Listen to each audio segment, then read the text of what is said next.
Dighori शेतशिवारात tractor पलटली. सुदैवाने चालक सुखरूप. पोंभुर्णा तालुक्यात सगळीकडे शेतकरी बांधव धानोरवणीच्या कामाला लागले आहेत.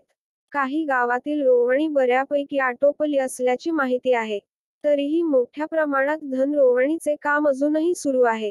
तालुक्यातील दिघोरी शेतशिवारात आज रविवारी सायंकाळी च्या सुमारास चांदेकर यांच्या शेतात चालू असलेल्या ट्रॅक्टरने अचानक पलटी मारल्याने मोठा अपघात होता होता टळला. या अपघातात चालक सुखरूप बाहेर पडला.